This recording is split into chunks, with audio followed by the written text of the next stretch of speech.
Please give an energetic and warm welcome to the one and only Jaya Kishori ji.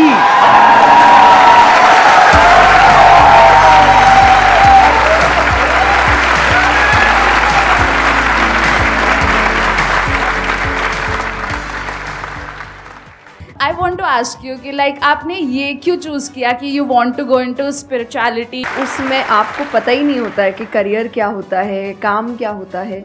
तो मैंने कुछ भी सोचा नहीं था, मेरे सामने चीज़ें आती गई, मुझे अच्छी लगती गई और मैं करती गई। और इसीलिए मैं हमेशा कहती हूँ अपने अंदर के बच्चे को ज़िंदा रखिए।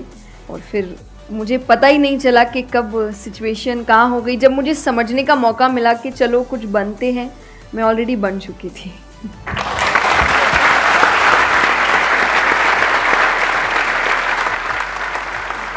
मैम मेरा कुछ आप दोनों से ही है मेरा क्वेश्चन कि रियल फ्रेंडशिप का एसेंस आज खोते जा रहा है। हम सैटरडे संडे को पार्टी तो कर रहे हैं फ्रेंड्स के साथ, लेकिन जब रियल फ्रेंडशिप का टेस्ट होता है तो most of the friends fail हो जाते हैं और हम भी फेल हो जाते हैं उसमें अपने दोस्तों। हम ये तो भूल जाते हैं कि वो हमारे दोस्त नहीं है अच्छे, तो हम भी तो नहीं हैं। तो ये चीज़ हम रियल फ्रेंडशिप को आज कैसे वापस उसके एसेंस को रीजनरेट करें और खुद भी दूसरों के अच्छे दोस्त बने। एक्चुअल जो आपके दोस्त होते हैं ना, वो आपको भी सिखाते हैं, आप उनको भी सिखाते हैं, वो आपके साथ ग्रो करते हैं। और जैसा आपने कहा एसेंस, जैसे मैं मेरे पेरेंट्स के जो दोस्त हैं सालों से इक्के दुक्के हैं, लेकिन अभी तक हैं।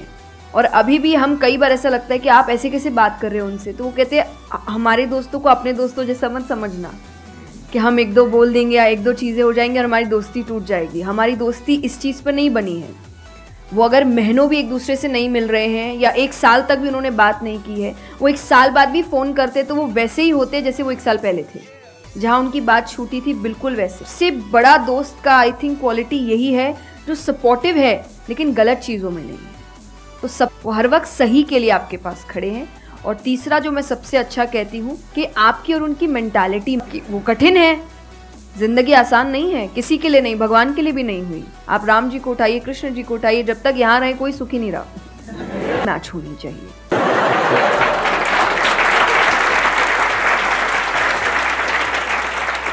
इसीलिए पहला सत है, दूसरा चित है, अवेयरनेस।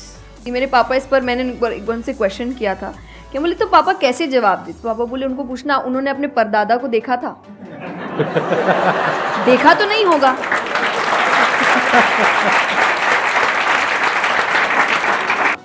भगवान, मेरे पापा ने मुझे एक बात कही थी, भगवान मानने की चीज है, जानने की नहीं। जानना क्या होता है, पहले इस्तेमाल करे फिर विश्वास करे।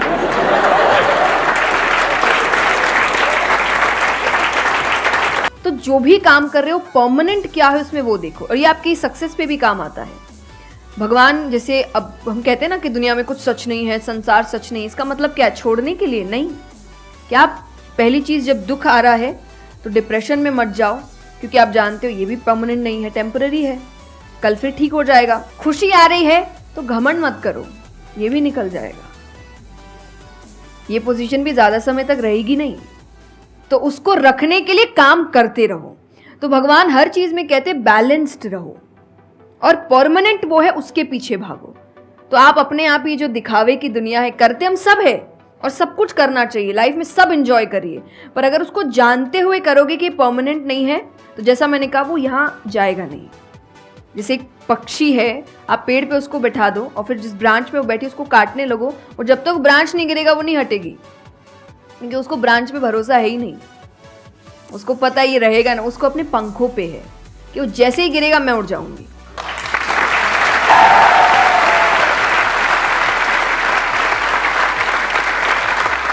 जो इन्होंने एग्जाम्पल दिया दुर्योधन वाला, बहुत इंपॉर्टेंट है वो समझना। ऐसे लोगों से दूर रहो, ये दोस्ती है।